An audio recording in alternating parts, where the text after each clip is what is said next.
السلام علیکم ورحمۃ اللہ وبرکاتہ۔ الحمد للہ ان الحمد للہ نحمده ونستعینه ونستغفره ونعوذ باللہ من شرور انفسنا ومن سیئات اعمالنا من يهده الله فلا مضل له ومن يضلل الله فلا هادي له واشهد ان لا اله الا الله واشهد ان محمدا عبده ورسوله۔ اعوذ باللہ من الشیطان الرجیم۔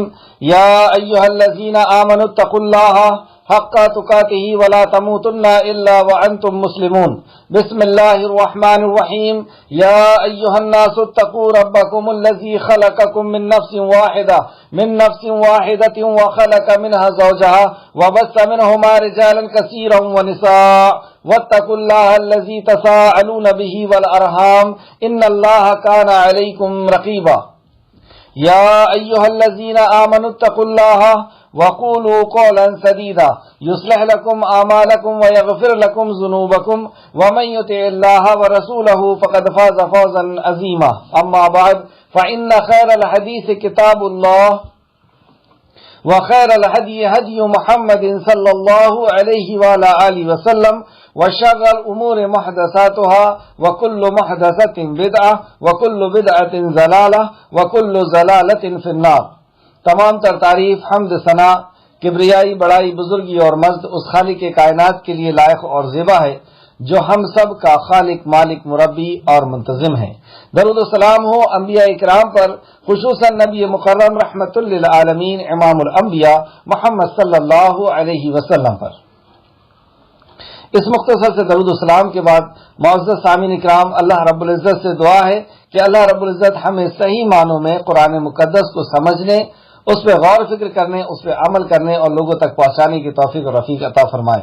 قرآن کو صحیح معنوں میں علم، قرآن کو صحیح معنوں میں سیکھنا، جاننا، اس کا فہم حاصل کرنا یہ ہے کہ قرآن کی تفسیر ہم خود قرآن سے سمجھیں یا قرآن کی تفسیر نبی کریم صلی اللہ علیہ وسلم کی حدیث سے سمجھیں، صحیح حدیث سے سمجھیں اور صحابہ اکرام کے اقوال سے۔ تو اللہ رب العزت سے دعا ہے کہ اللہ رب العزت ہمیں صحیح معنوں میں قرآن کو اور صحیح نیت سے قرآن کو سیکھنے کی توفیق دے۔ ہمارا یہاں آنے، جڑنے، بیٹھنے اور قرآن کو سیکھنے کے پیچھے جو مقصد ہے، وہ مقصد ہمیں ہمیشہ ذہن میں رکھنا ہے کہ مقصد ہے ہمارے رب کی رضا، کہ وہ ہم سے راضی ہو جائے۔ اس کے علاوہ اگر کوئی اور رضا ہوئی تو پھر مشکل ہو جائے گا۔ تو اللہ رب العزت کی رضا، اگر دنیا رضا ہوئی تو اللہ رب العزت دنیا ہی دے دے گا، اور اگر اللہ کی رضا ہو، آخرت کی رضا ہو، آخرت کی ہماری چاہت ہو تو اللہ رب العزت ہمیں آخرت ضرور دے گا انشاءاللہ تعالی۔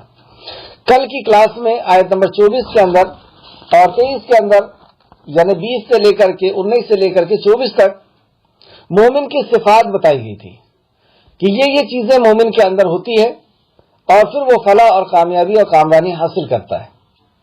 مومن کی صفات کے بعد اب بدبختوں کے حالات، صفات اور ان کا انجام آیت نمبر 25 کے اندر آ رہا ہے۔ بدبخت یعنی وہ جو منافق ہیں، کافر ہیں، مشرک ہیں، ان کے کیا حالات تھے، ان کے اندر کیا صفات تھی اور پھر ان کا انجام کیا ہوا۔ اور ان ہر آیتوں کے اندر ہمیں اپنا محاسبہ کرنا ہے کہ مومن کے اندر جو صفات ہوا کرتی ہیں، جو اللہ رب العزت جو صفت مومن کے اندر چاہتا ہے، کوالٹی جو اس مومن کے اندر ہوتی ہے، وہ ہمارے اندر ہے یا نہیں ہے۔ اور بدبختوں کے اندر ان کے جو حالات ہوا کرتے ہیں، ان کی جو صفات ہوا کرتی ہے، وہ کہیں ہمارے اندر تو نہیں داخل ہو گئی۔ تو اس طریقے سے ہمیں محاسبہ کرتے ہوئے چلنا ہے، کیونکہ ہر آیت ہمارے لیے نازل ہوئی ہے۔ ہمارے لیے اس آیت کے اندر کیا نصیحت ہے، کیا وصیت ہے، کیا حکم ہے، کیا اوامر ہے، کیا نواہی ہے، کیا مجھ سے مطالبہ کیا جا رہا ہے، کیا مجھے آرڈر دیا جا رہا ہے اللہ رب العزت کی طرف سے، تو ہر آیت کو ہم اپنے لیے پڑھیں گے انشاءاللہ تعالی۔ آیت نمبر 25، اعوذ باللہ من الشیطان الرجیم۔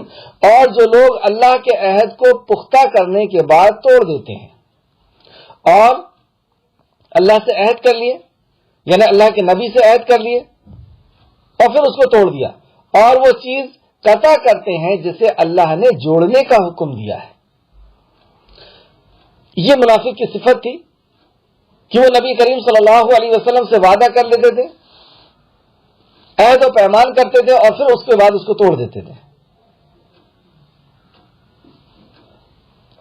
جیسے آپ دیکھیں گے کہ منافق کے اندر بخاری اور مسلم نے روایت کیا ہے کہ منافق کے اندر یہ صفت ہوا کرتی تھی. بخاری شریف حدیث نمبر 33، مسلم شریف حدیث نمبر 59. منافق کی 3 نشانیاں ہیں.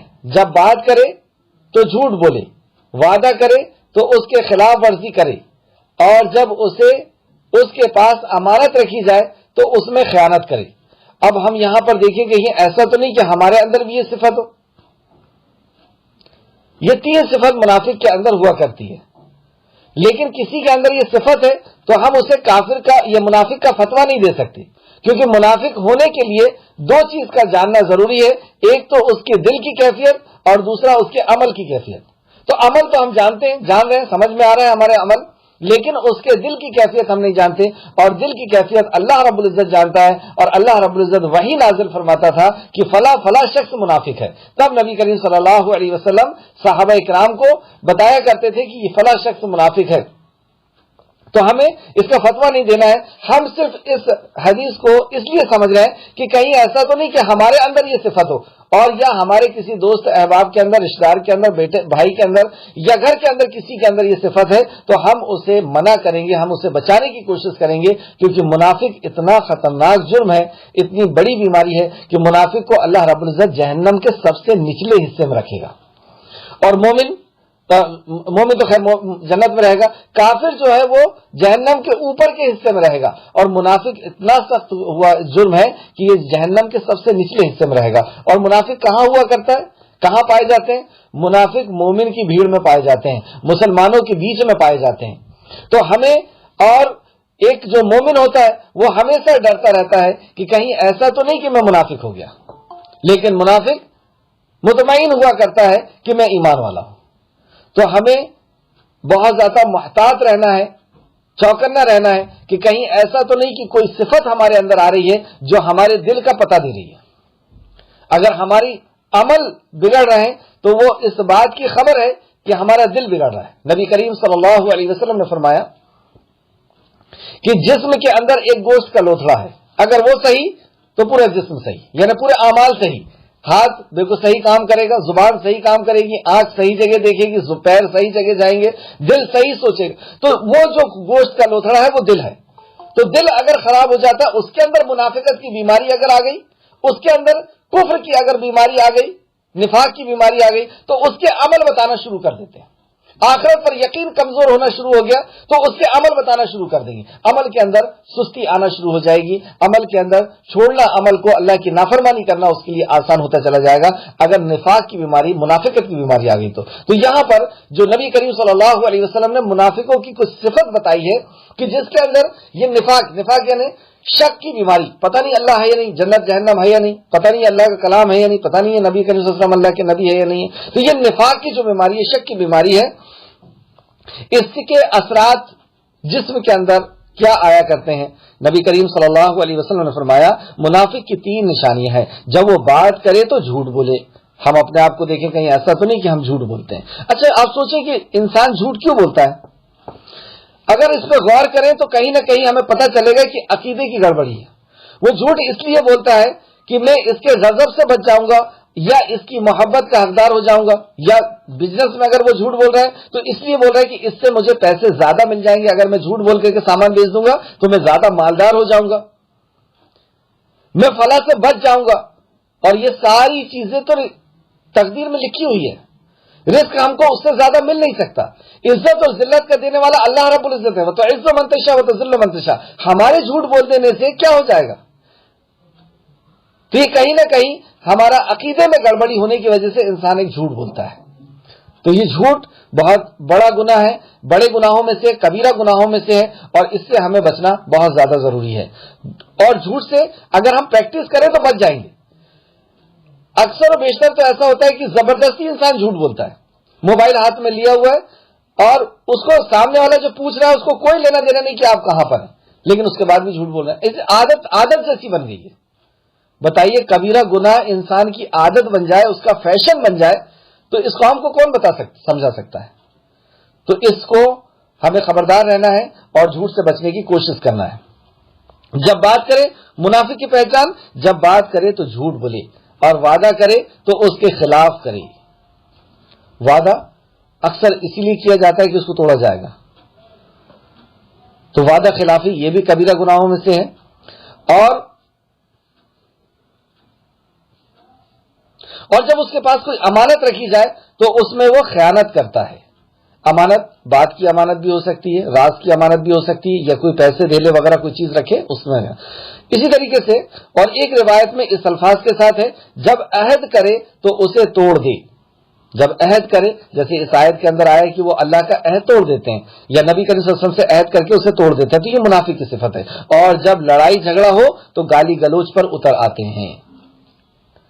اللہ ہم کو ایسی صفت سے بچائے. آگے دیکھتے ہیں آیت نمبر 25. اور وہ زمین میں فساد کرتے ہیں. زمین کا فساد کیا ہے؟ اللہ کے حکم کی نافرمانی یہ زمین کا فساد ہے. زمین کے اندر جو بھی برائیاں ہو رہی ہیں وہ اصل میں اللہ کی نافرمانی کرنے سے ہو رہی ہے. تو یہاں اللہ فرمایا اور وہ زمین میں فساد کرتے ہیں, انہی لوگوں کے لیے لعنت ہے. یہاں پہ لعنت سے مراد انہی لوگوں کے لیے لعنت ہے, یعنی اللہ کی رحمت سے وہ دور ہو گئے. اور لعنت کئی جگہ عذاب کے معنی میں بھی آتی ہے.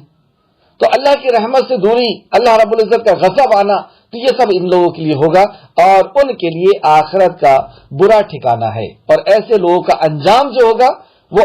تو یہاں دیکھیں ہم کہ ان کے حالات بتائے جا رہے ہیں, کیوں ان کا لین دین, ان کا آپسی رشتے جو وہ کس طریقے سے ہوا کرتے ہیں, کیا ان کی صفت ہوتی ہے, اور آخر میں اللہ رب العزت نے انجام بتا دیا کہ ان کا انجام بہت ہی برا ہے. آیت کو پھر سے دیکھیں. اور جو لوگ اللہ کے عہد کو پختہ کرنے کے بعد توڑ دیتے ہیں اور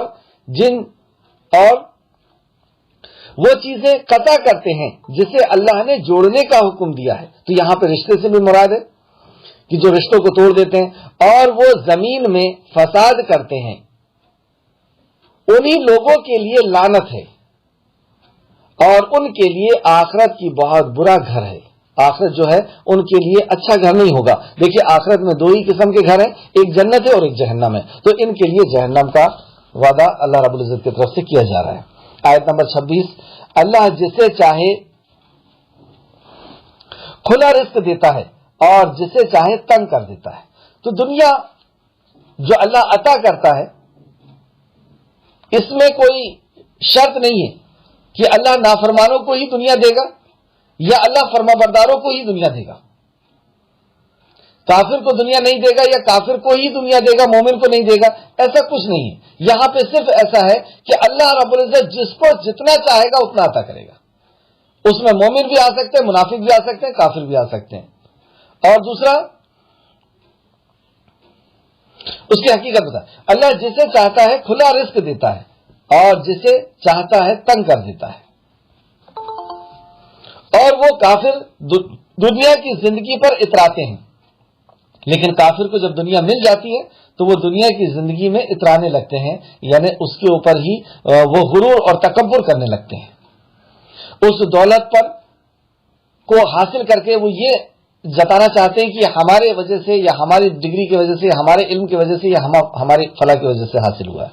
تو وہ فخر یعنی دنیا کی زندگی پر اترانے لگتے ہیں, حالانکہ دنیا کی زندگی آخرت کی نسبت متاع ہے, یعنی حقیر ہے. اسی کوئی وقت, کوئی پوزیشن, کوئی حیثیت نہیں ہے. اس آیت سے 2 اہم بات پتہ چلی کہ اللہ رب العزت جس کو چاہتا ہے اتنا رزق عطا کرتا ہے. اس میں کوئی ضروری نہیں ہے کہ جو مطیع اور فرمانبردار ہے اللہ رب العزت اسی کو دے گا. اللہ منافق کو اور کافر کو بھی دیتا ہے, اور زیادہ تر تو ایسی ہوتا ہے کہ منافق اور کافر کو ہی اللہ رب العزت, کیونکہ ان کے لیے دنیا جو ہے وہ جنت بنا دی گئی ہے اور ہمارے لیے دنیا ہے جو قید خانہ ہے. اور ایسا ضروری بھی نہیں کہ اللہ رب العزت مومن کو نہیں دیتا. جیسے عثمان غنی کو ہم دیکھ سکتے ہیں, اور بھی بہت سے صحابی تھے جن کو اللہ رب العزت نے بہت زیادہ مال و دولت سے نوازا تھا. تو کسی کو اگر بہت زیادہ مال و دولت دے دیا ہے اللہ رب العزت نے, تو ہمیں ایسا بھی نہیں کرنا چاہیے کہ اس کا ضرور 2 نمبر کا کام ہوگا. ایسا بالکل نہیں ہے. اللہ رب العزت صحیح طور پر بھی مومن اگر صحیح طریقے سے بھی کماتا ہے, حلال طریقے سے بھی کماتا ہے, تو اللہ رب العزت چاہتا ہے تو اس کو رزق سے نواز دیتا ہے.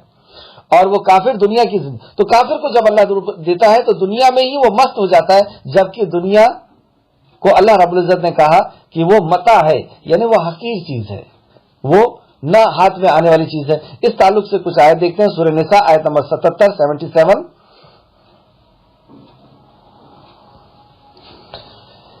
کہہ دیجئے کہ دنیا کا فائدہ بہت ہی تھوڑا ہے اور بہت اچھی چیز تو پرہیزگاروں کے لیے آخرت میں ہے. مطلب دنیا کا جو فائدہ ہے وہ بہت تھوڑا ہے. اگر پوری دنیا بھی مل جائے تو کتنے دن کے لیے ہے. اس طریقے سے سورہ اعلیٰ سورہ نمبر 87 میں اللہ فرماتا ہے آیت نمبر 16-17 میں، بلکہ تم لوگ تو دنیا کی زندگی کے ترجیح دیتے ہو. تم لوگ دنیا کی زندگی کو ترجیح دیتے ہو. اب یہاں پر ہم بھی غور کریں کہ کہیں ایسا تو نہیں کہ ہم بھی دنیا کی زندگی کو ترجیح دیتے ہیں. دنیا جب ہمارے سامنے، دنیا کا نقصان ہمارے سامنے ہوتا ہے تو ہم دین کو چھوڑ دیتے ہیں، اللہ کے حکم کو، نبی کے حکم کو چھوڑ دیتے ہیں. کہیں ایسا تو نہیں کرتے ہم. تو اس طریقے سے اللہ بتا رہا ہے بلکہ تم لوگ تو دنیا کی زندگی کو ترجیح دیتے ہو، حالانکہ آخرت بہت بہتر اور پائیدار ہے، مطلب باقی رہنے والی ہے، ہمیشہ ہمیشہ رہنے والی ہے. تو دنیا کی زندگی کو ترجیح دے کر کے اگر ہم آخرت کو چھوڑ دے رہے ہیں تو یہ بہت ہی گھاٹے کا اور بہت ہی نقصان کا سودا ہے. اس طریقے سے مسند احمد اور مسلم شریف نے ایک حدیث بیان کی ہے. نبی کریم صلی اللہ علیہ وسلم نے فرمایا، دنیا آخرت کے مقابلے میں اس طرح ہے جیسے تم میں سے کوئی اپنی اس انگلی کو سمندر میں داخل کرے، پھر دیکھے کہ اس کے ساتھ کتنا پانی آیا ہے. یہ کہتے ہوئے آپ صلی اللہ علیہ وسلم نے اپنی انگشت شہادت کی طرف اشارہ کیا، شہادت یعنی پہلی انگلی کی طرف اشارہ کیا کہ اگر اس طریقے سے تم سمندر کے اندر پانی ڈالو گے اور نکالو گے تو اس انگلی میں کتنا پانی آئے گا. یہ ہماری دنیا کی زندگی ہے اور ہمیشہ ہمیش کی زندگی جو ہے وہ سمندر سے بھی بڑی زندگی، ہمیشہ ہمیش کی زندگی وہ جنت، وہ آخرت کی زندگی ہے. تو عقل مند وہ ہے جو آخرت کی تیاری کرے. صرف حساب دینے میں تو ہم کو 50,000 سال لگنا ہے اور پھر اس کے بعد ہمیشہ ہمیش کی زندگی کے اندر اللہ رب العزت داخل کرنے والا ہے. تو اسے مسند احمد نے روایت کیا ہے جلد نمبر 4 حدیث نمبر 228 اور 229. مسلم نے بھی اس کو روایت کیا ہے حدیث نمبر 2858. باب فناء الدنیا، دنیا جو ہے وہ قید خانہ ہے. اس باب میں آپ کو مسلم میں یہ حدیث ملے گی انشاءاللہ.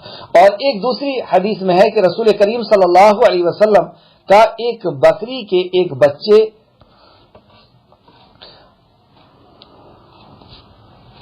بکری کے ایک چھوٹے بچے جس کا کان چھوٹا تھا یعنی یا پھر کان کٹا ہوا تھا، اس کے پاس سے آپ کا گزر ہوا تو آپ نے صحابہ کو فرمایا کہ تم میں سے کون اس کو 1 درہم میں لینا پسند کرے گا. تو صحابہ نے کہا یا رسول اللہ یہ تو مرا ہوا بکری کا بچہ ہے. اور دوسری روایت میں آتا ہے کہ اگر یہ زندہ بھی ہوتا لیکن اس کے کان کٹے ہوئے ہیں یا اس کے کان چھوٹے ہیں، ہم میں سے کون اس کو لینا پسند کرتا. تو نبی کریم صلی اللہ علیہ وسلم نے فرمایا کہ اللہ کے نزدیک اس بکری کے بچے کے برابر بھی دنیا کی کوئی قیمت نہیں ہے. یہ حدیث کا مفہوم تھا. سینٹنس آگے پیچھے ہو سکتا ہے. مسلم شریف حدیث نمبر 2957 میں آپ اس حدیث کو ضرور دیکھیں. تو دنیا کی جو زندگی ہے وہ دھوکہ ہے. ایک جگہ اللہ نے کہا کہ دنیا کی زندگی دھوکہ ہے اور یہ واقعی دھوکہ ہے. کب ہماری موت آئے گی اور یہ جو ساز و سامان ہم نے اکٹھا کیا ہے، جو عزت اور شہرت ہم نے اکٹھی کی ہے، یہ سارا کے سارا 1 منٹ میں ختم ہو کر کے رہ جائے گا. لوگ انتظار کریں گے کہ کب ان کی میت کی خبر آئے گی اور لے جا کر کے ہمیں دفن کر دیا جائے گا اور لوٹنے کے بعد پھر ہمارا نام و نشان بھی اس دنیا سے ختم ہو جائے گا. جو ہمیں پہچاننے والے ہیں، جاننے والے ہیں، وہ بھی 30 سال کے اندر ختم ہو جانے والے ہیں اور اس کے بعد تو سب کچھ ختم. تو مطلب مرنے کے بعد ہم اس دنیا کے اندر 30 سال تک جانے پہچانے جانے والے ہیں اور اس کے بعد ہمارا نام و نشان تک مٹ جانے والا ہے. تو ایسی دنیا جو دھوکہ ہے، جسے چھوڑنا ہے، جو ہمارے ہاتھ نہیں آنے والی ہے، جس میں ہمیں نہیں رہنا ہے، اس کے لیے فکر کرنا یا اس کو حاصل کرنے کے لیے آخرت کو سودا کر لینا، آخرت کو چھوڑ دینا، یہی بیوقوفی ہے. اس کو اللہ رب العزت نے فرمایا کہ یہ تو متاع ہے، یہ تو حقیر چیز ہے جس کے لیے تم سودا کر رہے ہو آخرت کا.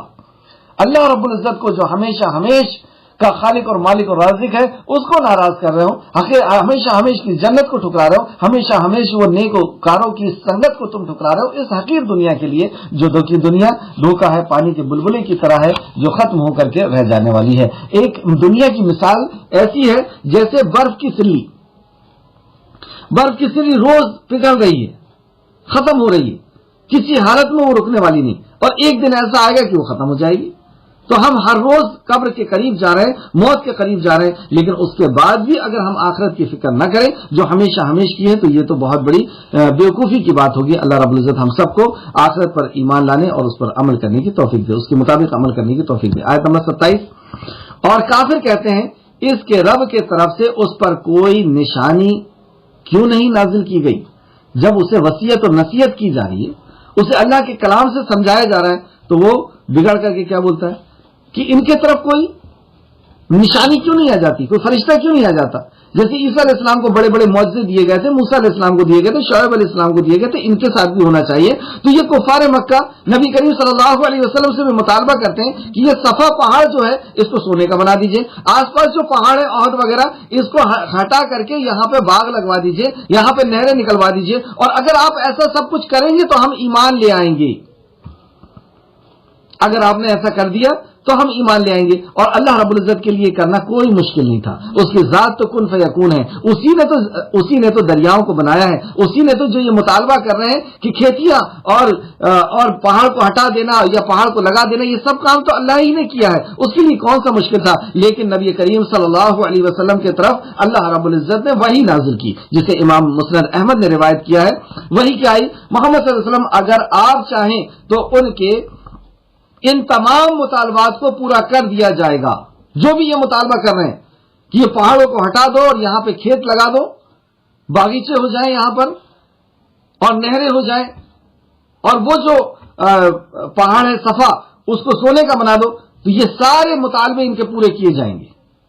اور مطالبہ پورا کرنا اللہ رب العزت کے لیے کوئی مشکل نہیں ہے۔ اس کے پہلے بھی عیسیٰ علیہ السلام سے جو مطالبے کیے گئے تو عیسیٰ علیہ السلام کو ایسے ایسے معجزے اللہ رب العزت نے دے دیا کہ ان کے ہاتھ میں ہی بڑی بڑی بیماریوں کا علاج جو پیدائشی اندھے ہوا کرتے تھے وہ تک ٹھیک ہو جاتے تھے، جو مردہ ہو جاتے تھے ان کو اللہ کے حکم سے وہ زندہ کر دیتے تھے، مٹی کی مورتی بنا کر کے، مٹی کا پرندہ بنا کر کے اسے اللہ کے حکم سے زندہ کر کے اور اسے اڑا دیا کرتے تھے۔ تو اتنے بڑے بڑے معجزے، اور ایک پہاڑ کے اندر سے شعیب علیہ السلام کو اونٹنی اللہ رب العزت نے دے دیا، تو اللہ کے لیے کوئی مشکل نہیں ہے۔ لیکن ایسے معجزے جب آ جایا کرتے ہیں تو کیا ہوگا اس امت کے ساتھ؟ اللہ رب العزت نے وحی نازل فرمائی، اے محمد صلی اللہ علیہ وسلم اگر آپ چاہیں تو ان کے ان تمام مطالبات کو پورا کر دیا جائے گا، پھر اگر انہوں نے کفر کیا، اس کے بعد بھی اگر انہوں نے ایمان نہیں لایا، کفر کیا، انکار کیا آپ کی بات کا، آپ کی رسالت کا، آپ کی نبوت کا، اگر انہوں نے انکار کیا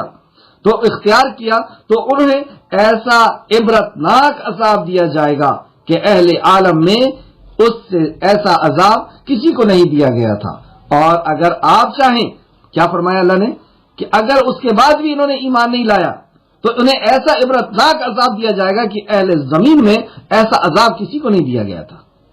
اور پھر دوسرا پہلو آپ کو دیا گیا، آپ کو چوائس دی گئی، دوسرا اگر آپ چاہیں تو ان کے لیے توبہ و رحمت کے دروازے کو کھلا رہنے دیں، تو آپ صلی اللہ علیہ وسلم نے جواب دیا، سبحان اللہ، اے اللہ تو ان کے لیے توبہ اور رحمت کے دروازوں کو کھلا رہنے دے۔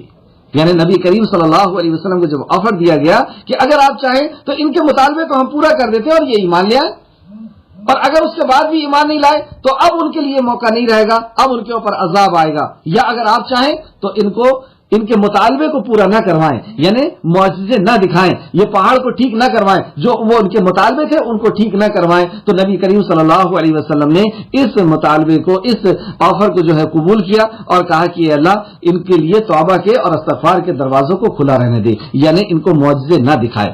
کیا معجزے دیکھنے سے ایمان آ جاتا ہے؟ ایسا ہمیشہ نہیں ہوتا۔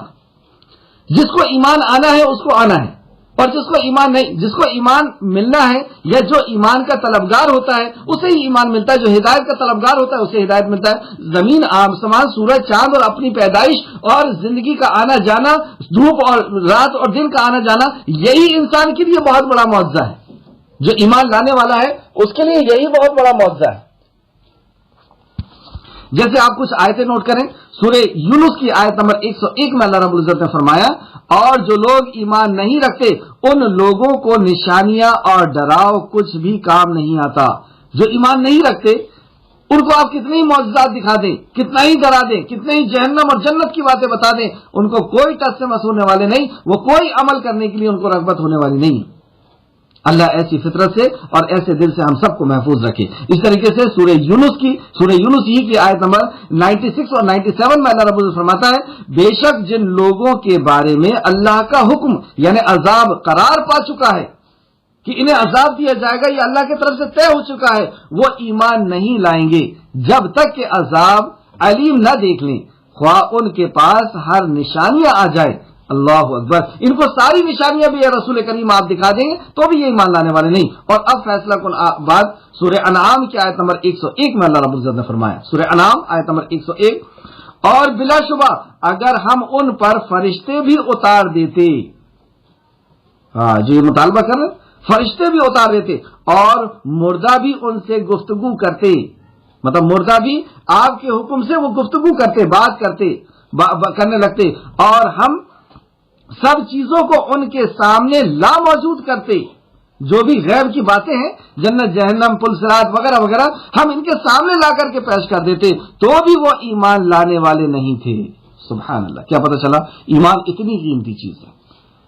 یہ علم حاصل کر لینے سے، معجزات دیکھ لینے سے، نبی مکرم کا دیدار کر لینے سے، نبی کے گھر کے میں پیدا ہو جانے سے، نبی کی بیوی اور بچے بن جانے سے بھی یہ نعمت نہیں ملتی. یہ نعمت تو اس سے ملتی ہے، آگے کی آیت میں آئے گا کہ یہ نعمت کسے اللہ رب العزت عطا کرتا ہے تو اس کو دیکھیں گے انشاءاللہ تعالیٰ. تو اللہ رب العزت یہ نعمت اس کو عطا کرتا ہے جو اللہ کی طرف رجوع کرتا ہے، جو اللہ سے توبہ کرتا ہے، جو اللہ رب العزت کا مطیع اور فرمانبردار ہونا چاہتا ہے، جو اللہ رب العزت کو پانے کے لیے، اس کو حاصل کرنے کے لیے جد و جہد کرتا ہے، اس کو یاد کرتا ہے، اس کے لیے دوڑ دھوپ کرتا ہے، اس کے لیے جد و جہد کرتا ہے. اللہ رب العزت اسے ایمان دیتا ہے، اسے ہدایت دیتا ہے. اور جو روگردانی کرتا ہے تو اللہ نے یہ فیصلہ بنایا ہے کہ اللہ زبردستی کسی سے اپنی عبادت نہیں کرانا چاہتا. زبردستی عبادت نہیں، اگر زبردستی کرنا چاہتا تو ویسے ہی اللہ رب العزت نے ساری مخلوق کو، انسان اور جنات کے علاوہ ساری مخلوق کو اپنا مطیع اور فرمانبردار بنا دیا، سب کو روبوٹ بنا دیا اللہ نے. انہیں تو آزادی دیا ہے. اللہ یہ چاہتا ہے کہ یہ دنیا کو دیکھ کر کے اور اللہ کو پہچان کر کے، اللہ کی نشانیوں کو دیکھ کر کے، اللہ کے احسانات کو، اللہ کے انعامات کو اور اللہ کے رحم و کرم کو جان کر کے یہ اللہ سے کی طرف آئیں، اللہ سے محبت کریں، اللہ کو پانے کی کوشش کریں، اللہ سے رجوع کریں. بہرحال تو یہاں پر یہ بتایا گیا کہ اگر یہ مطالبہ جو کر رہے ہیں ان کے مطالبے پورے بھی کر دیے جائے تو بھی یہ ایمان لانے والے نہیں ہیں. جن کو ایمان ملنا ہے انہیں کو ایمان ملنا ہے. یعنی کچھ لوگ ان معجزات کو دیکھ کر کے ایمان بھی لاتے ہیں، کچھ لوگ اللہ رب العزت کی بنائی ہوئی چیزوں کو دیکھ کر کے اللہ کا یقین کر لیتے ہیں، کچھ لوگ نبی مکرم صلی اللہ علیہ وسلم کے فرمان کو سن کر کے یقین کر لیتے ہیں کہ اللہ کے نبی ہے، کچھ لوگ اللہ کے کلام کو پڑھ کر کے یقین کر لیتے ہیں کہ اللہ کا کلام ہے، لیکن جس کو نہیں کرنا ہے وہ نہیں کرتا ہے. یہ ہم روایا. اور کافر کہتے ہیں کہ اس کے رب کی طرف سے اس پر کوئی نشانی کیوں نہیں نازل کی گئی. کہہ دیجئے بے شک اللہ جسے چاہے گمراہ کرتا ہے اور اس شخص کو اپنے طرف ہدایت دیتا ہے جو رجوع کرے. اللہ جسے چاہتا ہے گمراہ کرتا ہے. تو اللہ رب العزت یہ ظلم نہیں کرتا کہ فلاں کو ہدایت نہیں دیا، فلاں کو ہدایت دے دیا. اللہ ہدایت کسے دیتا ہے؟ کیا اللہ رب العزت کا قانون ہے؟ تو اللہ رب العزت کسی کو زبردستی عبادت نہیں کرانا چاہتا یا زبردستی ہدایت نہیں دیتا. اللہ کس کو ہدایت دیتا ہے؟ جو اللہ کی طرف رجوع کرے. تو ہمیں چاہیے کہ ہم اللہ کی طرف رجوع کریں. اگر ہم ہدایت چاہتے ہیں، رجوع سے مراد توبہ کریں، اس سے مدد چاہیں اور طلبگار ہوں، ہدایت کے طلبگار ہوں، ہدایت کو مانگے ہم اللہ رب العزت سے. تو یہ توبہ جب کریں گے تو گویا کہ ہم اللہ رب العزت کی طرف رجوع کر رہے ہیں. تو اللہ رب العزت سے دعا ہے کہ اللہ رب العزت ہمیں رجوع کرنے والا دل عطا فرمائے. آمین. آیت نمبر 28 دیکھتے ہیں. جو لوگ ایمان لائے اور ان کے دل اللہ کے ذکر سے اطمینان پاتے ہیں. یہاں پر بھی ہمیں اپنا محاسبہ کرنا ہے کہ جو ایمان والے ہوتے ہیں ان کی پہچان یہ ہے کہ وہ اللہ کے ذکر سے ان کا دل اطمینان پاتا ہے. کیا ہمارے ساتھ ایسا ہوتا ہے کہ ہم اللہ کا ذکر کرتے ہیں اور ہمارا دل اطمینان پاتا ہے؟ پہلے تو یہ دیکھیں کہ ذکر کہتے کس کو ہے. ذکر اور تفسیر ابن کثیر اس کے بارے میں فرماتے ہیں کہ ذکر سے، ابن عباس کا قول لے کر کے، کہ ذکر سے مراد اللہ کی توحید ہے. ذکر سے مراد اور ذکر سے مراد اللہ رب العزت کی اطاعت اور فرم برداری ہے، اللہ کے حکم کو پورا کرنا ہے. اور ذکر سے مراد قرآن بھی ہے. ذکر صرف وہی نہیں ہے جو ہم سبحان اللہ الحمدللہ کہہ رہے ہیں. جب بندہ اللہ کے حکم پر عمل کر رہا ہوتا ہے تو گویا کہ وہ اللہ رب العزت کے ذکر میں ہوا کرتا ہے. ابھی ہم لوگ اللہ رب العزت کی بات کر رہے ہیں، جیسے آپ کسی کی بات کر رہے ہیں تو تو یہ کہیں گے نا اچانک وہ آ گیا تو آپ کہیں گے نا کہ ارے تمہارا ہی تو ذکر ہو رہا تھا. تو اللہ رب العزت کے بارے میں ہم بات کر رہے ہیں تو یہ اللہ کا ذکر ہے, اور قرآن پڑھ رہے ہیں تو گویا کہ ہم تو اللہ کے ہی کلام کو پڑھ رہے ہیں, تو یہ تو افضل ذکروں میں سے ہو گیا. تو یہ جب ذکر ہم کرتے ہیں تو کیا ہمارا دل اطمینان اور سکون حاصل کرتا ہے؟ اگر کرتا ہے تو پھر ہم مومن ہیں. اور اگر دل نہیں لگتا قرآن کو پڑھنے میں, اس کی تفسیر کو سمجھنے میں, اس کو سیکھنے میں, احادیث کو پڑھنے میں, صحابہ کرام اور نبی مکرم کی سیرت کو جاننے میں, دین کا علم سیکھنے میں, یا دین پر عمل کرنے میں, اللہ کے کسی حکم کو پورا کرنے میں اگر سکون حاصل نہیں ہو رہا, صدقہ اور خیرات کر رہے ہیں یا نماز پڑھ رہے ہیں یا ذکر, تو ہمیں سکون اگر حاصل نہیں ہو رہا تو ہم اپنا خیر منائیں, ہم اپنا محاسبہ کریں. اور اگر ان کاموں میں سکون محسوس ہو رہا ہے تو گویا کہ اب ہم ایمان کی طرف بڑھ رہے ہیں. پھر سے آئے دیکھیں, جو لوگ ایمان لائے اور ان کے دل اللہ کے ذکر سے اطمینان پاتے ہیں, اور پوری دنیا آپ دیکھیں اسی سکون کے لیے ترس رہی ہے. بڑے بڑے لوگ جو پیسے والے بھی ہیں, عزت والے بھی ہیں, رات میں سکون کے لیے پریشان ہو رہے ہیں, گولیاں کھانے نیند نہیں آ رہی, پریشان گھوم رہے, کہیں اطمینان اور سکون نصیب نہیں ہو رہا. ان کے چہرے سے, ان کے جسموں سے یہ جھلک رہا ہے کہ یہ پریشان حال ہے. اور اکثر و بیشتر آپ یہ چیز دیکھیں گے کہ جن کو لوگ سمجھتے ہیں کہ یہ بہت لگژری لائف جی رہے ہیں, انہی کے ساتھ اکثر ہوتا ہے ایسا. لوگ جنگلوں پہاڑوں پہ گھومنے نکل جاتے ہیں. کیوں گھوم رہے ہو بھائی؟ امریکہ اور یوروپ سے آ کر کے گلیوں میں کیوں گھوم رہے؟ سکون کی تلاش میں, کہیں تو سکون مل جائے. تو سکون کہاں پہ ہے؟ اللہ رب العزت نے. اچھا لوگ سمجھتے ہیں کہ سکون, اچھا سکون کے لیے سارے کام کرتے ہیں. کچھ لوگ یہ سمجھتے ہیں کہ دولت مل جائے گی تو عیش و آرام مل جائے گا, تو سکون مل جائے گا, تو وہ دولت کو, بے تحاشا دولت کو کمانے کے لیے اس کے پیچھے دوڑتے رہتے ہیں. کچھ لوگ یہ سمجھتے ہیں کہ سیکس میں ہے سکون. کچھ لوگ یہ سمجھتے ہیں کہ بڑی سیٹ مل جائے گی, بڑا عہدہ مل جائے گا تو ہمیں سکون مل جائے گا. ایک دیش مل گیا, دوسرے دیش میں حملہ کر لیے, وہ مل جائے گا, وہ مل جائے گا, سکون مل جائے گا. اگر یہ بات صحیح ہے تو ایسا کوئی دولت مند ہونا چاہیے جو دولت کمائے کمائے کمائے اور پھر جس چیز کے لیے کما رہا تھا یعنی سکون کے لیے, اور سکون مل گیا تو وہ تالا لگا دے اور بورڈ لگا دے کہ جس وجہ سے میں دولت کما رہا تھا وہ چیز مجھے مل گئی. مطلب میں سکون کے لیے کما رہا تھا, اب مجھے سکون مل گیا. تو آپ دیکھیں گے کہ اگر 2 سونے کے پہاڑ بھی ہو جائیں تو تیسرے کے پیچھے دوڑتا ہے انسان. مطلب سکون وہاں نہیں ہے, دولت میں نہیں ہے. ایک سیٹ مل جائے, دوسری مل جائے, تیسری مل جائے, وہ چوتھی کے پیچھے اور آگے کے پیچھے لگا ہوا ہے, دوڑ رہا ہے. مطلب سکون وہاں پر بھی نہیں ہے. بڑے اقتدار مل جانے میں, بڑی حکومتیں مل جانے میں سکون وہاں بھی نہیں ہے. تو سکون ہے کہاں؟ جو ہمارا خالق ہے وہ بتا رہا ہے کہ سکون کہاں ہے. اللہ فرماتا ہے الا, خبردار ہو جاؤ, ہوشیار ہو جاؤ, کہیں نہیں ہے, کچھ نہیں ہے. الا بذکر اللہ تطمئن القلوب, کہ دلوں کا سکون تو اللہ کے ذکر میں ہے. جب بندہ اللہ کے حکموں پر چلے گا بس وہی سکون اس کو ملے گا. اللہ نے جس چیز کو حرام کر دیا, جس چیز کو حلال کر دیا, اس کو وہ مان لے. جس انداز میں اللہ نے جینے کا کہا ہے اس انداز میں جینے کو تیار ہو جائے, بس اسی میں سکون ہے. اسی کے دھیان میں, اسی کی یاد میں, اور اسی کے حکم پر اور اسی کے حکم پر چلنے میں, یہی سکون کا جگہ ہے. اس کے علاوہ آپ پوری دنیا میں ڈھونڈ کر کے دیکھ لیں, کسی کو سکون نہیں ہے.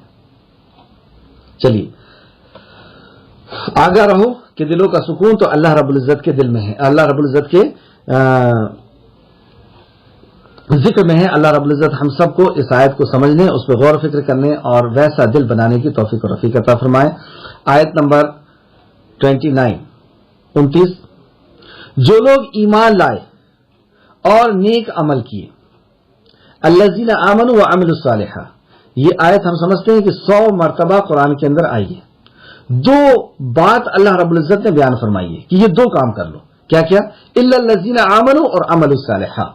اور اس 2 باتوں کو سمجھانے کے لیے, یہ 2 باتیں قرآن میں 100 مقام پہ آئی, اور اس 2 باتوں کم و بیش, اور اس 2 باتوں کو سمجھانے کے لیے نبی کریم صلی اللہ علیہ وسلم کی زندگی کے 23 سال لگائے گئے.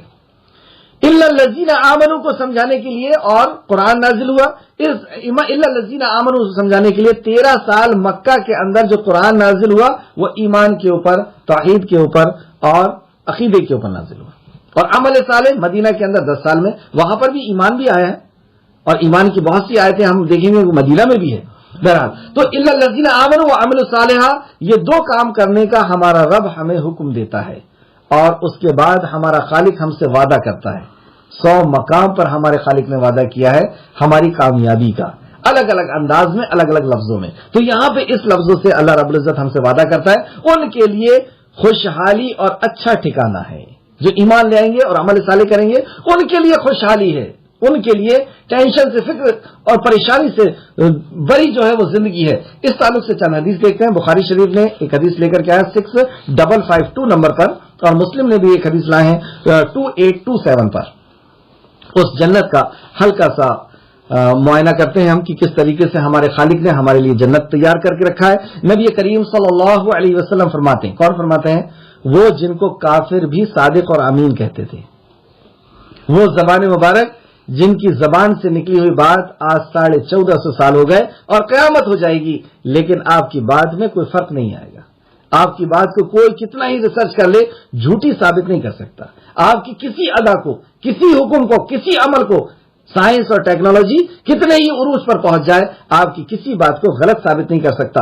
وہ نبی کریم صلی اللہ علیہ وسلم فرماتے ہیں جنت میں ایک ایسا درخت ہے کہ سوار، مطلب کوئی تیز سوار اس کے سائے میں 100 سال تک چلتا رہے گا مگر اس کے سائے کو ختم نہ ہوگا. اللہ اکبر. اس کا ایک درخت اتنا بڑا کہ ایک گھڑ سوار اور ایک اچھی سواری اس کے ساتھ ہے اور اچھا گھڑ سوار ہے اور وہ تیزی سے نکل رہا ہے اور اس کا سایہ جو اس کی پرچھائی ہے اس کی پرچھائی میں سے وہ گزر رہا ہے یہاں تک کہ 100 سال ہو جائیں گے لیکن وہ پرچھائی ختم نہ ہوگی. یہ وہ جنت ہے. اس کی لمبائی اور چوڑائی کا کوئی اندازہ نہیں لگا سکتے. ایک ادنا جنتی کو اس دنیا سے 10 گنا زیادہ. اور اللہ رب العزت کے لیے سب آسان ہے. آپ اسپیس میں دیکھیے کتنی جگہ ہے اللہ کے پاس. اسپیس میں جب جا کر کے دیکھیں ہم تو دنیا میں اسپیس میں کس قدر جگہ ہے کہ یہ جو ہماری دنیا ہے، یہ جو ہماری پرتھوی ہے، ایک مچھر کے پر کے برابر نظر آتی ہے اور جب اور اوپر جاتے ہیں تو اتنا بھی نظر آنا بند ہو جاتی ہے. اللہ کے اسپیس میں کوئی کمی نہیں ہے. ایسی کئی بڑی بڑی جنتیں اللہ رب العزت دے دے جس کے اندر ایسے ایسے پیڑ ہوں اور ایسی ایسی نعمتیں ہوں کہ جن نعمتوں کو دیکھ کر کے سالوں گزر جائیں، اس کے دروازے کو دیکھ کر کے آدمی کا کتنا وقت گزر جائے گا اور اس کی نعمتوں کو دیکھ کر کے وہ کیسی وہ نعمتیں ہیں. یہ بات ہمارے سمجھ میں نہیں آ رہی. کیوں؟ اس کی اگزامپل ایک دیکھیں ہم. صرف یہ ایک سوچنے کی بات ہے، ایک صرف اگزامپل ہے، حقیقت سے اس کا کوئی تعلق نہیں. ماں کے کوکھ کے اندر، پیٹ کے اندر کوئی بچہ ہے اور اسے یہ بتایا جائے کہ تو جس دنیا میں آنے والا ہے اس دنیا میں تیری عمر 60 سال ہوگی تقریباً، اور تجھے پیروں کے پیر چلنا ہوگا اور منہ سے کھانا ہوگا، اور دنیا کے بارے میں اور کچھ بھی بتائے، وہ کیا کہے گا؟ عجیب بیوقوف ہے، ایسا کوئی ہو سکتا ہے؟ 9 مہینہ جینا مشکل ہو گیا میرے لیے. 7 مہینے میں بہت آسانی سے گھوم لیا کرتا تھا، 9 مہینے میں تو میں گھوم بھی نہیں پاتا. اور یہ 70 سال بول رہا ہے، منہ سے کوئی کھانا کھاتا ہے، پیر سے چلے گا اڑے گا، یہ کیسی بات کر رہا ہے؟ تو یقین نہیں ہوگا. اسی طریقے سے وہ جنت کے بارے میں جب ہم پڑھتے ہیں تو عقل حیران ہو جاتی ہے لیکن دل یقین کر لیتا ہے. کیوں کر لیتا ہے؟ کیونکہ یہ نبی کریم صلی اللہ علیہ وسلم فرما رہے ہیں اور اللہ رب العزت فرما رہا ہے جو خالق مالک رازق ہے، جو کچھ بھی کر سکتا ہے. اللہ رب العزت کے لیے کوئی چیز ناممکن نہیں. اللہ رب العزت کی تو شان یہ ہے کہ جب وہ کسی چیز کو کرنا چاہتا ہے تو اپنے آرڈر پہ کر دیتا ہے، اور کر کے دکھا دیا اللہ رب العزت نے. ایسی دنیا بنا کر کے دکھا دیا کہ جس کی نعمتوں کو نہ ہم گن پا رہے، نہ دیکھ پا رہے، نہ جان پا رہے. اللہ نے وہاں کہا کہ میں ایسا جسم دوں گا جو جلتا رہے گا، ختم نہیں ہوگا، موت نہیں آئے گی. سورج کو اللہ نے ایسا جلا کر کے دکھا دیا ہمیں. وہاں کہا حشر کے میدان میں تمہارے اپنے پسینے میں تم ڈوبو گے.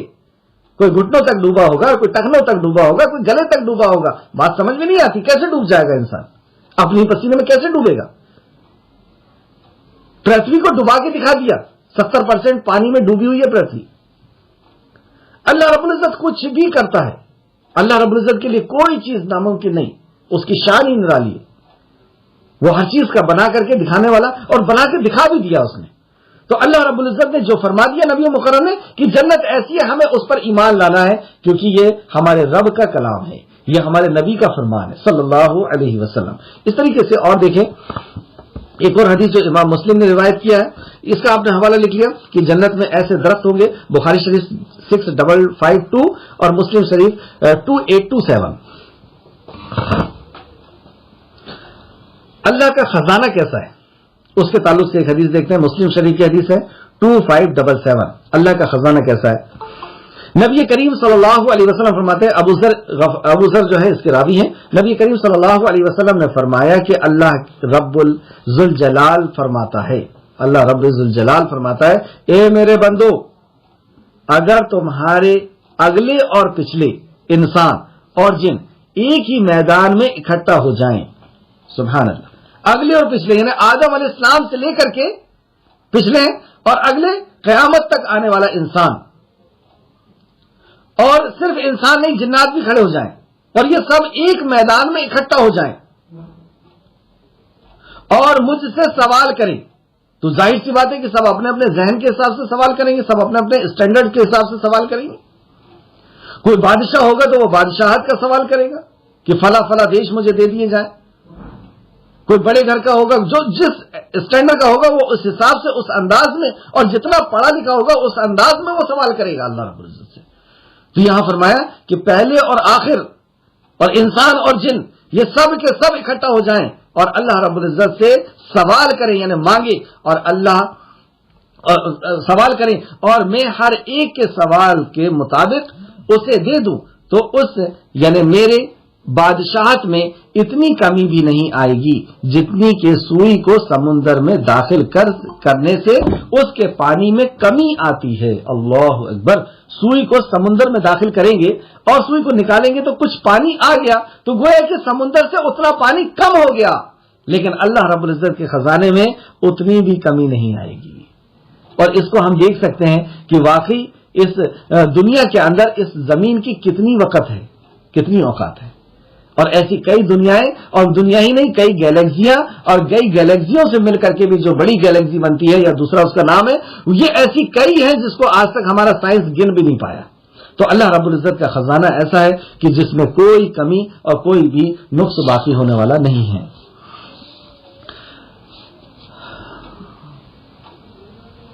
آیت نمبر 29 تھا نا, جو لوگ ایمان لائے اور انہوں نے نیک عمل کیے. ہاں, جو ایمان لائے گا اور نیک عمل کرے گا اس کے لیے اللہ رب العزت یہ جنت کا وعدہ کرتا ہے کہ جس کو کسی دل نے, جس کے اندر گمان نہیں آئے, کسی آنکھ نے نہیں دیکھا, ایسی جنت اور ایسی نعمتیں کہ اس نعمت میں, اس جنت کی جو حوریں رہیں گی, وہ حور کا اگر کوئی دوپٹہ اس دنیا میں گر جائے تو پوری دنیا سے زیادہ قیمتی ہو. ان کے لیے خوشحالی اور اچھا ٹھکانہ ہے. تو وہاں پر خوشحالی اور اچھا ٹھکانہ ہے. جنت کا اگر ذکر کیا جائے تو کافی وقت اس میں نکل جائے گا. آگے دیکھتے ہیں, آیت نمبر 30 کے اندر آتے ہیں. اس طرح ہم نے آپ کو ایسی امت پہ رسول بنا کر بھیجا جس سے پہلے کئی امتیں گزر چکی ہیں. مطلب آپ کو بھی بھیجا گیا اور آپ سے پہلے بھی کئی نبیوں کو بھیجا گیا تھا, رسولوں کو بھیجا گیا تھا. یہ آپ کو تسلی دی جا رہی ہے کہ ہر کسی کے ساتھ ایسے ہی معاملہ ہوا تاکہ آپ انہیں, اچھا کیوں بھیجا, نبی مکرم صلی اللہ علیہ وسلم کے مبعوث ہونے کا مقصد کیا ہے. جیسے یہاں پہ اللہ نے فرمایا کہ آپ کو اس امت پہ رسول بنا کر بھیجا گیا ہے, تو سوال اٹھتا ہے کیوں بھیجا گیا ہے. اللہ رب العزت کا جواب دیتا ہے تاکہ آپ انہیں وہ پڑھ کر سنائیں جو ہم نے آپ کے طرف وحی کیا. یہ ہے مقصد. ہم نے آپ کو اسی لیے بھیجا تاکہ دعوت و تبلیغ کا کام کریں, اور کس کے ذریعے سے, آپ پڑھ کر کے سنائیں اسے جو آپ کی طرف بھیجا گیا. نبی مکرم کو بھی مکلف کر دیا گیا. اور ویسے بھی نبی کی شان میں اللہ رب العزت فرمایا میرا نبی اپنے طرف سے کچھ نہیں کہتا, وحی یوحا, وہ وہی کہتے ہیں جو وحی الہی ہوتی ہے. اس لیے تو اللہ نے کہا کہ جس نے نبی کی بات مانا اس نے گویا کہ اللہ کی بات مانا. 16 سے زیادہ مقامات پر ہے یہ بات کہ انہیں قرآن سناؤ, جبکہ نبی مکرم کی زبان سے جو سب نکلے وہ سب دین ہے. تو قرآن سنانے کا اللہ نے حکم دیا اور فرمایا بھی کہ شہر رمضان الذی انزل فیہ القرآن ھدی للناس. اگر ہم یہ چاہتے ہیں کہ لوگوں کو ہدایت ملے, ناس کہتے ہیں لوگوں کو, تو اگر ہم چاہتے ہیں کہ لوگوں کو ہدایت ملے تو ہدایت کہاں پر ہے؟ اللہ نے اپنے کلام میں رکھا ہے، اپنی وحی میں رکھا ہے۔ حدیث سے بھی ہدایت ہے، ایسا نہیں کہ حدیث سے ہدایت نہیں ہے۔ ایک صاحب آتے ہیں اور لوگوں نے ان کو یہ کہہ دیا کہ ان کی بات نہیں سننا، یہ جادوگر ہیں، پاس میں نہیں جانا، تو روئی ٹھوس کر کے اور خانہ کعبہ کا طواف کر رہے ہیں۔ لیکن بعد میں ذہن میں آیا کہ میں اتنا سمجھدار انسان ہوں، اتنا پڑھا لکھا ہوں، ایسے کیسے بہک جاؤں گا کسی کے کہنے پر، اور ایسے کیسے مجھ پہ جادو ہو جائے گا؟ روئی نکال کر کے بیٹھ گئے۔ نبی مکرم صلی اللہ علیہ وسلم کیا کہتے ہیں آپ؟ تو نبی مکرم نے خطبہ حاجہ پڑھا، کہا پھر سے پڑھیے، پھر سے خطبہ حاجہ پڑھا۔ کون سا خطبہ حاجہ؟ جو ہم کلاس کے پہلے پڑھتے ہیں، اور یہ نبی کریم صلی اللہ علیہ وسلم کی سنت ہے کہ جب بھی آپ کسی سے خطاب کرتے، کوئی مجلس ہوتی، آپ بیان کرتے تو پہلے حمد ثنا کرتے، پہلے وہ خطبہ پڑھتے، الحمدللہ ان الحمدللہ نحمدہ ونستعینہ۔ تو جب انہوں نے سنا پھر کہا پھر سے پڑھیے، پھر سے پڑھے، اور کہا کہ مجھے ہاتھ دیجیے، اور اسلام قبول کر لیے۔ تو یہ دلیل کس بات کی ہے؟ کہ حدیث سے بھی ہدایت ملی اور قرآن سے بھی ہدایت ملی، کیونکہ دونوں ہی وحی ہے، ایک وحی جلی ہے، ایک وحی خفی ہے، ایک مطلوع ہے اور ایک غیر مطلوع ہے۔ تو بہرحال اللہ رب العزت نے یہاں پہ جو حکم دیا کہ آپ انہیں قرآن سنائیے، اب ہم دیکھیں کہ ہم بھی دعوت تبلیغ کا کام کرتے ہیں، کہ ہم قرآن سناتے ہیں؟ ہم تو اپنے لاجک کی باتیں بتایا کرتے ہیں، ہم تو ادھر ادھر سے اور اپنے دماغ سے، اور یہ سوچتے ہیں کہ اس کو کہاں قرآن سمجھ میں آنے والا ہے، کیونکہ ہم ہی نہیں سمجھ میں آیا نا، ابھی تو ہم ہی اس سے نہیں جڑے۔ جب ہم ہی نہیں جڑے تو ہم کہاں سے جوڑ لیں گے اس سے؟ اگر ہم یہ چاہتے ہیں کہ کسی کو ہدایت ملے تو ہمارے کلام میں، ہماری کتاب میں، ہمارے لاجک میں، ہمارے علم میں ہدایت نہیں رکھا اللہ نے۔ اللہ رب العزت نے ہدایت رکھا ہے اپنی وحی میں، اپنے کلام میں، تو ہم اللہ کا کلام سنائیں اگر ہم یہ چاہتے ہیں کہ کسی کو ہدایت ملے۔ اور یہی ذریعہ تھا نبی کریم صلی اللہ علیہ وسلم، ہر کسی کو قرآن ہی تو سنایا کرتے تھے۔ تو یہاں پہ اللہ کے نبی کے ولادت کا، آپ کی بعثت کا مقصد بتایا گیا تاکہ آپ انہیں وہ پڑھ کر سنائیں جو ہم نے آپ کی طرف وحی کی۔ کتنا صاف حکم ہے اللہ کا کہ آپ اسے یہ پڑھ کر کے سنائیں۔ اور ہم میں سے بات کہتے ہیں کہ نہیں صاحب گمراہ ہو جائیں گے، تو مطلب اللہ نے کیا گمراہ کرنے کے لیے یہ آرڈر دیا نبی کریم صلی اللہ علیہ وسلم کو کہ آپ انہیں سنائیے اور گمراہ کر دیجئے ان کو؟ نعوذ باللہ استغفر اللہ، کہ گمراہ کرنے کے لیے نازل ہوا قرآن؟ تو ایسے عقیدہ ہمیں نہیں رکھنا ہے، اور اللہ رب العزت کے کلام کو پہلے خود سمجھنا ہے اور اسے سمجھاتے ہوئے کسی کو سنانا ہے۔ اور وہ رحمان کا انکار کرتے ہیں۔ جب بسم اللہ الرحمن الرحیم لکھا گیا تو مشرکین مکہ نے کہہ دیا کہ یہ رحمان اور رحیم کون ہے؟ ہم نہیں جانتے اس کو، استغفر اللہ، ہم اسے نہیں جانتے۔ تو اللہ رب العزت نے پھر ایک وحی بھی نازل فرمائی، بنی اسرائیل آیت نمبر 110 میں آپ دیکھ سکتے ہیں کہ اس میں اللہ رب العزت نے فرمایا کہ چلیے آپ اسے دیکھ لیجئے گا، وقت اس میں جائے گا۔ اور رحمان کا انکار کرتے ہیں، یعنی اللہ رب العزت کے نام کا، اللہ رب العزت کی رحمت کی صفت کا انکار کرتے ہیں۔ کہہ دیجئے وہی میرا رب ہے اور اس کے سوا کوئی معبود برحق نہیں، وہی میرا رب ہے۔ وہی رحمان اور وہی رحیم جو اس کے صفاتی نام ہے وہ میرا رب ہے، اور میرا وہی معبود ہے، میں اسی کی عبادت کرتا ہوں، میں نے اسی پر توکل کر لیا۔ یہ توکل بہت قیمتی چیز ہے، جو 70,000 لوگ بغیر حساب کتاب کے جنت میں جانے والے ہیں، اور پھر بعد میں تھوڑی سی تعداد اور نبی کریم صلی اللہ علیہ وسلم نے بڑھائی، تو یہ 70,000 لوگ جن کے اندر کوالٹی ہوگی، وہ 4 کوالٹی میں سے ایک کوالٹی یہ ہوگی کہ وہ اللہ پر توکل کرنے والے ہوں گے، یعنی پورا کی پورا یقین اللہ رب العزت کی ذات پر، اللہ رب العزت کے حکم پر، اللہ کے اوپر پورا یقین، مطلب مخلوق سے ہونے کا یقین نہیں، خالق سے ہونے کا یقین۔ مخلوق ذریعہ ہے، اللہ ذریعے کا محتاج بھی نہیں۔ اللہ اگر کسی کام کو کرنا چاہے، کسی حکم کو صادر کرنا چاہے، کسی حکم کو اپلائی کرنا چاہے، تو اللہ رب العزت کے لیے کوئی محتاجی نہیں ہے کہ وہ ذریعہ ہوگا تو میں دوں گا۔ آپ دیکھ لیں انبیاء کا ایمان اسی طرح ہوا کرتا ہے، اسی طرح توکل ہوا کرتا ہے۔ وہی توکل ہم کو بنانے کی ضرورت ہے۔ ابراہیم علیہ السلام کو بھڑکتی ہوئی آگ کے اندر ڈالا جا رہا ہے، لیکن توکل پورا ہے۔ اللہ رب العزت سے دعا کرتے ہیں کہ تو ہی میرا کارساز ہے، تو ہی مولا ہے، تو ہی نصیر ہے۔ اور اسی طریقے سے موسیٰ علیہ السلام ٹھاٹے مارتے ہوئے سمندر کے سامنے کھڑے ہوئے ہیں اور پیچھے فوج فرعون کی آ رہی ہے، لیکن پورے اطمینان اور سکون سے بنی اسرائیل کو کہتے ہیں کہ ڈرو نہیں، میرا رب میرے ساتھ ہے۔ یہ توکل۔ نبی کریم صلی اللہ علیہ وسلم اپنے ساتھیوں کے ساتھ آ رہے ہیں اور دھوپ ہونے کی وجہ سے لوگ ادھر ادھر چھاؤں میں لیٹ گئے اور نبی مکرم بھی ایک پیڑ کے نیچے جا کر کے لیٹ گئے, اپنی تلوار کو ٹانگ دیا. ایک کفار نے موقع پایا اور آ کر کے تلوار اٹھا کر کے نبی مکرم کے سامنے کھڑا ہو گیا. نبی مکرم نیند میں تھے, آپ نیند سے جیسی بیدار ہوئے تو دیکھا کہ یہ تلوار لیے ہوئے کھڑا ہوا ہے. وہ کہتا ہے, اے محمد تمہیں کون بچائے گا مجھ سے؟ پورا اطمینان اور سکون ہے کہ مجھے میرا رب بچائے گا. یہ ہے ایمان کا لیول. انبیاء کو دیکھیں, آپ بوڑھے ہو گئے ہیں, ہڈی جھک گئی ہے, بال بھڑک اٹھے ہیں, سفید ہو گئے ہیں, لیکن دعا کرتے ہیں کہ اللہ مجھے اولاد دے, اور میں تجھ سے مانگ کر کے کبھی مایوس نہیں ہوا, میں تجھ سے مانگ کر کے کبھی نا امید نہیں ہوا. میں نے جب تجھ سے جو مانگا ہے مجھے عطا کیا ہے, تو دینے والا ہے, یقین کے ساتھ تیرے پاس آیا ہوں. تو انبیاء کرام کی زندگی کو اگر ہم دیکھیں تو ہمیں سمجھ میں آتا ہے کہ انبیاء کا ایسا یقین تھا. ابراہیم علیہ السلام دیکھیں, ریگستان میں کھڑے ہوئے ہیں, اللہ نے مسجد بنانے کا حکم دے دیا, مسجد بن گئی, اور پھر اللہ رب العزت سے کیا دعا کرتے ہیں؟ بالکل ذرائع کے خلاف, اسباب کے خلاف دعا, کیونکہ جس سے مانگ رہے ہیں وہ اسباب کا محتاج نہیں ہے. ان کی دعا یہ بات بتا رہی ہے ہمیں کہ جس سے مانگا جا رہا ہے وہ اسباب کا محتاج نہیں. کیا دعا کرتے ہیں؟ اے اللہ میرے بچوں کو, یعنی میری جو جنریشن یہاں پہ آنے والی ہے, اسماعیل کی اولاد جو آنے والی ہے علیہ السلام, انہیں پھلوں کا رزق دی. کیا پھل ہوتے تھے وہاں؟ ریگستان تھا, پانی تک تو نہیں تھا وہاں, وہ تو زمزم کے آنے کی وجہ سے آبادی ہو گئی وہاں. لیکن ابراہیم علیہ السلام کیا دعا کرتے ہیں؟ اے اللہ پھلوں کا رزق چاہیے میری اولاد کو. اور آج دیکھیں دنیا کی بڑی منڈیوں میں سے ایک منڈی ہے, ابھی بھی پھل نہیں ہوتا, لیکن دنیا کی بڑی منڈیوں میں سے ایک منڈی ہے جو عرب میں ہے, اور جہاں پہ پوری دنیا کا پھل جاتا ہے وہاں سے پھر ڈسٹریبیوٹ ہوتا ہے, اور یہ پہلے سے ہوتا چلا رہا ہے. تو اللہ رب العزت کسی محتاج نہیں ہے, کسی چیز کا محتاج, جو جب جیسا چاہے جو چاہے وہ کرنے کی ذات ہے وہ. تو یہاں پر یہ بتایا گیا کہ میں اللہ پر توکل کرتا ہوں. تو یہ توکل ہماری زندگی کے اندر ہمیں لانے کی ضرورت ہے. ہمارا ایمان ایسا ہونا چاہیے کہ اللہ رب العزت کی ذات پر پورا کی پورا توکل ہو. اس نے فرما دیا نا, ان تنصروا اللہ ینصرکم ویثبت اقدامکم, تم میرے دین کی مدد کرو میں تمہاری مدد کروں گا, بس بات ختم.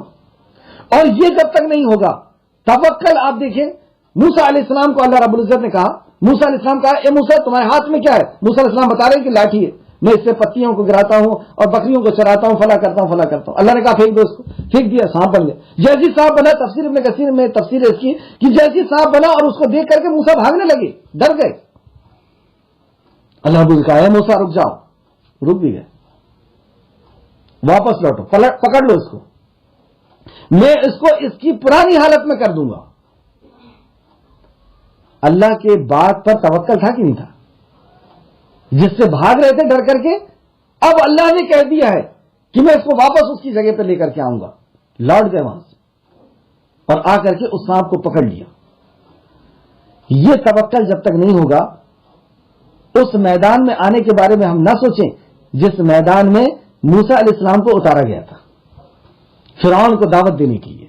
یہ دعوت کے میدان میں اللہ نے یہ پریکٹیکل کر کے دکھایا کہ ایسے نہیں چن لیا میں نے موسیٰ کو. آگے کہا نا اللہ نے سورۃ طٰہٰ کے اندر کہ میں نے موسیٰ کو چنا ہے اور اس کی تربیت کیا, اور دوسری جگہ کہا کہ میں نے اپنی ذات کے لیے موسیٰ کو پسند کر لیا ہوں. یہ کوالٹی تھی. 3 چیز یہاں سے ملی ہمیں. پہلا تو اللہ پر توکل تھا کہ اللہ نے جو کہہ دیا وہ کرے گا. دوسرا موسیٰ علیہ السلام مطیع اور فرمانبردار تھے, اللہ کے حکم کو ماننے والے تھے, اطاعت کرنے والے تھے. اور تیسرا آپ دلیر بھی تھے.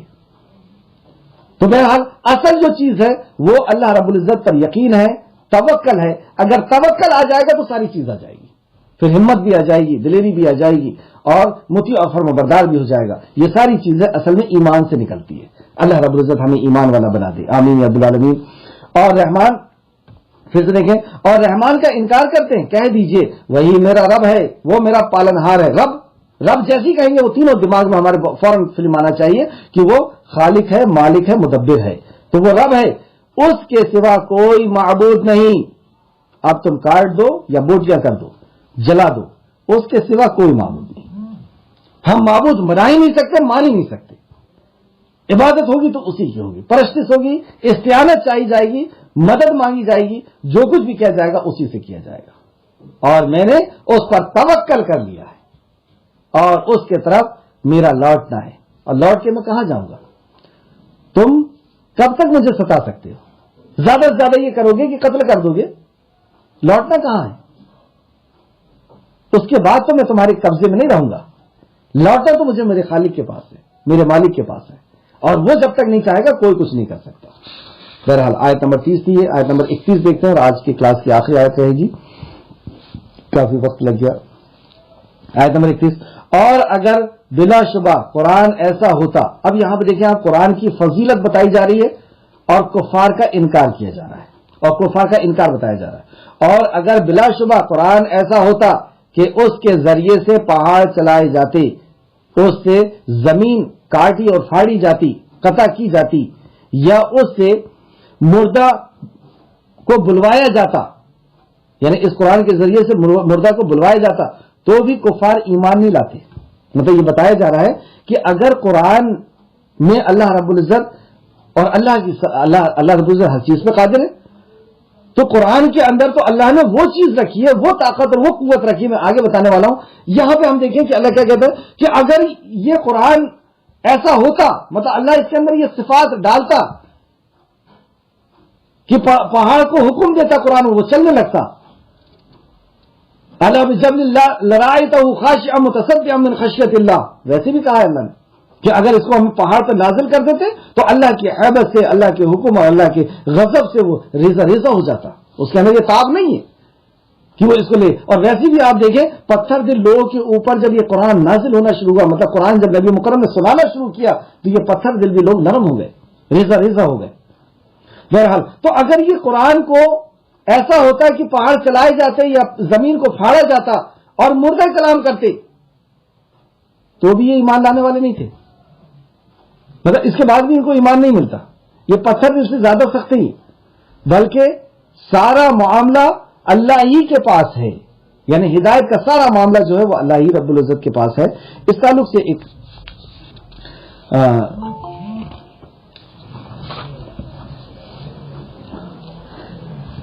ایک حدیث دیکھتے ہیں جو بخاری اور مسلم نے روایت کی ہے۔ یہ لوگ جو مطالبہ ان کا ہے کہ ایسا ہو جانا چاہیے، ویسا فرشتے آ جانا چاہیے، یہ پہاڑ الگ ہو جانا چاہیے وغیرہ وغیرہ، یعنی جو معجزات کے یہ مطالبے بار بار کرتے ہیں، اس کے تعلق سے قرآن سے بڑھ کر کوئی حجت یا معجزہ نہیں ہے۔ جو عقل اور نفس کو اس قرآن سے بڑھ کر اپیل کرنے والا، قرآن سے بڑھ کر کوئی چیز نہیں۔ ہاں اگر اسے اگر اللہ تعالیٰ پہاڑ پر بھی نازل فرماتا تو وہ بھی ریزہ ریزہ ہو جاتا، جیسے نبی کریم صلی اللہ علیہ وسلم نے فرمایا، ہر نبی کو وہ معجزے دیے گئے جو ان کے ساتھ رہے، اور مجھے جو معجزہ دیا گیا وہ قرآن ہے۔ یہ قرآن خود معجزہ ہے، یہ قرآن جو دلوں کے اندر اپیل کرتا ہے، جو انسان کو متاثر کرتا ہے، وہ کوئی چیز نہیں کرتی، وہ معجزہ یہ خود ہی قرآن ہے۔ اور نبی مکرم نے فرمایا کہ میں اس کے ساتھ جو ہے امید کرتا ہوں کہ میرے جو ماننے والے ہیں وہ سب سے زیادہ ہوں گے۔ یہ حدیث کا مفہوم ہے، تھوڑا سا لفظ آگے پیچھے ہو سکتے ہیں۔ بخاری شریف آپ دیکھ سکتے ہیں، بخاری شریف حدیث نمبر 4981، مسلم شریف حدیث نمبر 152۔ کیا بتایا گیا کہ قرآن جو ہے وہ معجزہ ہے۔ معجزہ کیا کرتا ہے؟ معجزے سے عاجز ہو جاتا ہے انسان، یعنی اس کی عقل اس بات کو ماننے پر مجبور ہو جاتی ہے، اور عاجز کر دیتا ہے۔ اور قرآن یعنی معجزہ جو ہے وہ شکل کو بدل دیتا ہے۔ آپ دیکھیں گے کہ لکڑی جو ہے وہ سانپ بن گئی، ایک اندھا شخص تھا وہ ٹھیک ہو گیا، مردہ جو تھا وہ ٹھیک ہو گیا، عیسیٰ علیہ السلام کے ذریعے سے اللہ نے ٹھیک کر دیا، پرندہ بنایا اور اس کو اڑا دیا، مٹی کے پرندے کو۔ تو عقل عاجز ہوئی نا کہ یہ کیسے ہو سکتا ہے، یہ ہو ہی نہیں سکتا۔ اسی طریقے سے جب بندہ قرآن پڑھتا ہے تو اس کے اندر ہر قسم کے عیب ہوا کرتے ہیں، وہ شراب پی رہا ہے، جوا کھیل رہا ہے، مرڈر کر رہا ہے، چوری کر رہا ہے، اور اس قدر سنگین۔ مکہ کے لوگوں کو دیکھ لیجیے آپ کہ قرآن آنے کے پہلے کیسے تھے، اپنی اولاد کو تو دفن کر دیتے تھے، اپنی اولاد کو تو مار ڈالتے تھے، شراب جوا مرڈر ہر چیز میں سب سے آگے تھے۔ لیکن قرآن نے ان کو کیا کر دیا؟ اس سے بڑا تو کوئی معجزہ نہیں ہو سکتا کہ انسان کو بدل کر کے رکھ دے۔ آپ بتائیں، اور اللہ نے خود چیلنج کیا کہ تم مجھے خود بتا دو کہ قرآن اور تورات سے زیادہ کوئی چیز ایسی ہے کہ جو انسان کو بدل سکتی ہے، یا تم بھی ایسی کوئی کتاب لکھ لو، لے آؤ۔ جو اس قرآن سے زیادہ ہدایت دینے والی ہو جائے. بڑے بڑے ہمارے سائنسداں ہیں، لوگوں کے اوپر وہ ریسرچ کرتے ہیں، لوگوں کی انسانیت کے اوپر ریسرچ کرتے ہیں کہ کیسے انسانیت بہتر ہو سکتی ہے، کیسے ان کو فیسلٹی دی جا سکتی ہے. یہ بھی کوئی کتاب لکھے کہ جس کتاب کو پڑھ کر کے لوگ شراب جوا مرڈر چوری چھوڑنا چھوڑ دیں، ماں باپ کی عزت کرنے لگے، پڑوسی کی اور رشتہ داروں کی اور ہر کسی کے حقوق کو ادا کرنے لگے. کیوں نہیں لکھ پائے؟ بڑے سے بڑا ڈاکٹر بھی شام میں بیٹھ کر کے شراب پیتا، اس سے کہیں کہ بھائی کیوں پی رہے؟ تو میں چھوڑنا چاہتا ہوں لیکن چھوڑ نہیں پا رہا. کئی آپ ایسے لوگوں کو دیکھ سکتے ہیں جو یہ کہتے ہیں کہ ہم چھوڑنا چاہتے ہیں لیکن نہیں چھوٹ پا رہا، اور وہیں پہ کوئی شخص اللہ کے کلام سے جڑ گیا اور وہ سارے عیب اس کے چھوٹنا شروع ہو گئے. یہ اس سے بڑا معجزہ اور کیا ہو سکتا ہے؟ تو یہاں پہ اللہ رب العزت نے فرمایا کہ یہ معجزہ ہے، یہ ایمان لانے والا نہیں بلکہ سارا معاملہ کا اختیار اللہ ہی کے پاس ہے. کیا پھر ایمان لانے نہیں جانا کہ اللہ جانتا ہے؟ اعوذ باللہ من الشیطان. کیا پھر ایمان والوں نے نہیں جانا کہ اگر اللہ چاہتا تو سب لوگوں کو ہدایت دے دیتا؟ کیا اب بھی ہم نے یہ نہیں جانا کہ اگر اللہ چاہتا تو سب کو ہدایت دے دیتا؟ تو کیوں نہیں دے رہا اللہ رب العزت سب کو ہدایت؟